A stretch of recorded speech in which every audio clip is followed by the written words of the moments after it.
Hello दोस्तों, हम समझेंगे सम प्राकृतिक संख्या किसे कहते हैं। सम प्राकृतिक संख्या किसे कहते हैं? अंग्रेजी में even natural numbers. Even natural numbers. सम का मतलब होता है ऐसी संख्याएं जो दो से डिवाइड हो जाएं। सम का मतलब होता है ऐसी संख्याएं जो डिवाइड हो जाएं। और प्राकृतिक संख्या हम आपको पहले बता चुके हैं, एक से स्टार्ट होती हैं और ये अनंत तक जाती हैं। जैसे हम आप बात करते हैं प्राकृतिक संख्याओं की, पहले प्राकृतिक संख्याओं की बात कर लेते हैं। प्राकृतिक संख्या, अब आप देखो प्राकृतिक संख्या एक से स्टार्ट होती है। 1 2 3 4 5 6 7 8 9 10 11 12, ये सब प्राकृतिक संख्या है। लेकिन हमें पता क्या करना है, हमें बताना क्या है? सम प्राकृतिक संख्या है। सम प्राकृतिक संख्या है। ये सब कैसी संख्या है? ये सब प्राकृतिक संख्या है। ये सब कैसी प्राकृतिक संख्या?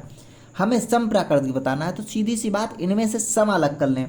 ये प्राकृतिक संख्या तो पहले से ही है, ये प्राकृतिक संख्या तो है ही, इनमें से सम को अलग कर लें, वहीं सम प्राकृतिक संख्या हो जाएंगी। जैसे सम उसे कहते हैं जो दो से डिवाइड हो जाए। सम संख्या उसे कहते हैं जो दो से डिवाइड हो। दो से डिवाइड होने वाली 2 है, उसके बाद 4 है, उसके बाद 5 है, 4 है, उसके बाद 6 है, उसके बाद 8 है, 10 है, 12 है, 14 है। ये सब कैसी संख्या है? सम है। कैसी संख्या है? सम है। कैसी?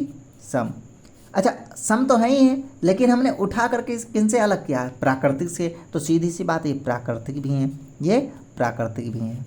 तो यही हो गई सम प्राकृतिक संख्याएं।